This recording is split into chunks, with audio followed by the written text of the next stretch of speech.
কেমন আছো? Good morning সবাইকে। তো আজকে হচ্ছে সকালবেলা বৃষ্টি বন্ধুরা। তো দেখো সবাই বারান্দাতেই বসে আছে, এখন নামা হয়নি। তো আমি নামিয়েছিলাম অনেকগুলো জামা কাপড় কাচবো বলে। তো বন্ধুরা বৃষ্টি চলে এসছে, আর দেখাচ্ছি তোমাদের ঘরে, দাঁড়াও ব্যাক ক্যামেরা করে যে বাইরের ওয়েদারটা তোমাদের ঘরে দেখিয়ে নিচ্ছি।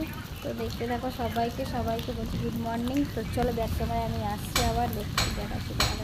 এভরিওয়ান, সবাই কেমন অবস্থা? এখানে আমাদের এখানে জল জমে গিয়েছে বন্ধুরা, দেখতেই পাচ্ছ। আর এই দেখো এত অবস্থা খারাপ। দেখো সকালবেলার আকাশটা দেখে নাও বন্ধুরা, মেঘ ডাকছে বহুত জোরে জোরে।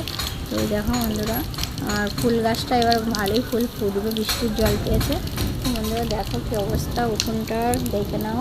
আর আমি নামিয়েছিলাম, দেখো কত জামা কাপড়, তো দেখো সব ভিজে গেল, তো কাচা হয়নি। তো চলো এখন করতে হবে, কাচতে হবে বন্ধুরা। কী করে কাচবো, শুকাবে কোথায়, মেলা হবে জানি না বন্ধুরা। তো সবাই ভালো থেকো, সুস্থ থেকো, সবাইকে শুভ সকাল, অসংখ্য ধন্যবাদ। সবাই ভালো থেকো, সুস্থ থেকো, টাটা। দেখো না, দেখো দেখো দেখো গাছগুলো কত সুন্দর লাগছে জলে, দেখো দেখেছ। আর আমাদের দেখো চেয়ারগুলো এখনও পর্যন্ত যায়নি নিয়ে, দেখেছো সব ভিজে গেল।